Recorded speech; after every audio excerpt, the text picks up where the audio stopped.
The Clemson Tigers and Dabo Swinney, who currently sit at number 8 in the 247 composite rankings, hosting one of the best average recruiting rankings per player at 91.4 with a composite score of 256.05. They're one of the more impressive teams of what they have been able to do on the recruiting trail, in my opinion, this year. And it's something that we got to talk about and we got to discuss because although Brent Venables and the staff that he took are at Oklahoma, it didn't seem like Dabo Swinney and Clemson really were going to miss that much of a beat because they had some risers on the recruiting trail that a lot of people need to be paying attention to.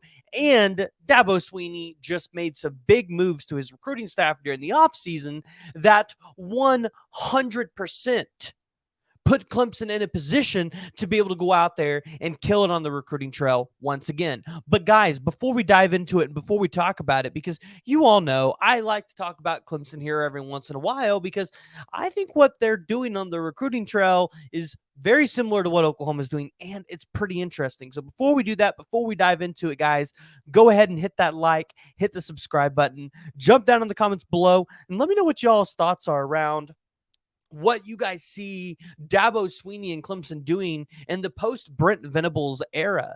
And you might be saying, well, why, Preston, are you putting so much of an emphasis on Brent Venables not being at Clemson anymore? Well, it's because Venables and the staff that he took, and Todd Bates and Miguel Chavis and Ted Roof, they were recruiting pretty well at the University of Clemson.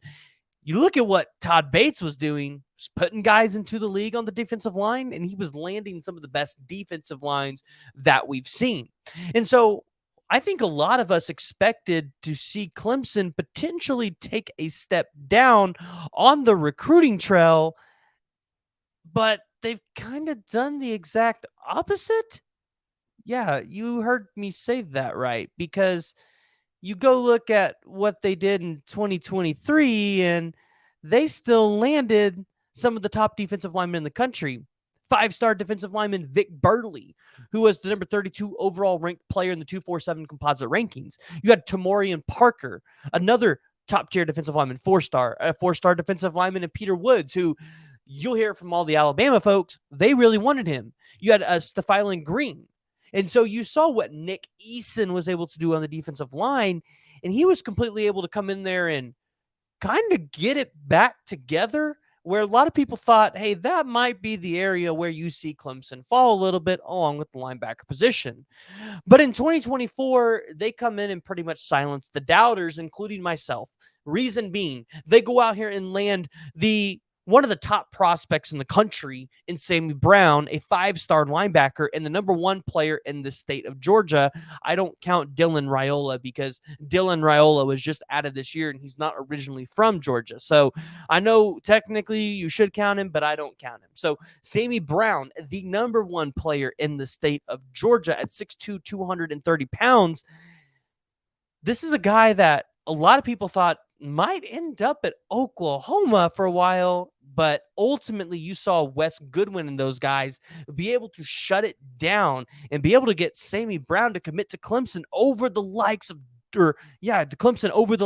Georgia. Yeah, the Georgia Bulldogs, the two-time reigning defending national champions, which I think that's another good area to start here and talk about, because when you look at what's going on in the recruiting trail, especially in the state of Georgia, I think Clemson has a lot of areas where they're able to succeed. Reason being is this year specifically, they have 5 out of the top 100 players in the state of Georgia committed to their school. Obviously, they have one in the top 10. And then they've got the number 24 overall ranked player and a safety in Ricardo Jones, 4-star kid. You've got the 4-star defensive lineman, Heaven Brown Schuler. And then you can continue to go down the list, and you'll see Noah Dixon. You'll see David, I believe it's Azumonu. I believe that's how you say it. But then you look up at the top, and you see all the potential there is still for Clemson to be able to come into the state of Georgia and collect more talent. Reason being is, I get it. KJ Bolden has a crystal ball towards Georgia, but KJ Bolden has not made his decision yet. You also have Edric Houston, the 5-star defensive lineman who's crystal ball to end up at Ohio State, which I 100% agree with. Larry Johnson is just that good, but Clemson is still certainly in that race. So you could be looking at a world where if all things go right, all the keys fall in place for the University of Clemson and Dabo Swinney. They could have 3 of the top 10 players in the state of Georgia committed to their school. In Georgia, you would expect could lock down their own state. But that's not necessarily the case. Because again, take out Dylan Raiola, look at the top 10, Georgia's not really in there. They got one guy in Nye Carr, a 4-star wide receiver. Side of that, you see the Alabamas, the Ohio States, who Ohio State took their quarterback out of Fairburn, Georgia, not Dylan Raiola, who transferred in. It's nothing against Dylan Raiola. He's just not from the state of Georgia. You have Mike Matthews, who's at Tennessee. You have Sammy Brown at Clemson, Landon Thomas at Florida State, Cameron Davis, Florida State, Caleb Odom at Alabama. Then you get to DeMello Jones, the safety that's committed to Georgia. So Georgia's got 2 guys in the top 10. You see there's opportunity there. You see there's opportunity for Clemson to be able to come in here and continue to take guys out of the state, which ideally I think a lot of people would say with Georgia winning 2 straight national championships, you think they could lock down their state.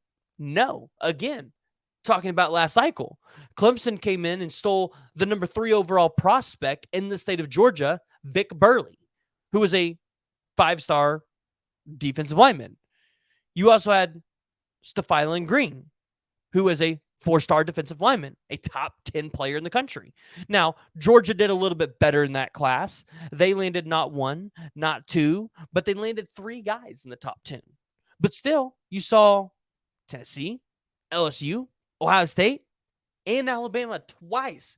Alabama came in twice and took not only the number 6 overall ranked player in the country, but they also took the 5-star running back and Justice Haynes out of there.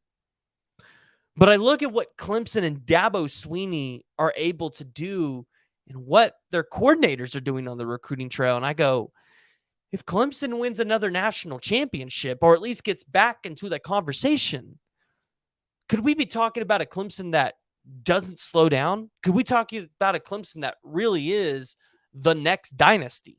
Because I think a lot of people just forgot about Clemson after they didn't make the playoffs last year. And they haven't been to the national championship in a couple of years. But they could be right back in it this year. Have people forgotten that they only got one of the best offensive, young-minded offensive coordinators in the country in Garrett Riley from TCU, who was just playing in the national championship game? Mind you, the brother of Lincoln Riley. So you know he comes from a talented, offensive-minded family. And then you've got coordinators in Nick Eason, and I just look at what Clemson's able to do, and I go, who's stopping them? And so theoretically, I think about it and go, Clemson, they're intriguing. Currently in the top 10 in the team rankings. I want you all to think about that for a second. Top 10 in the team rankings. And yeah, there's a good chance that they might not land KJ Bolden. They might not land Edric Houston.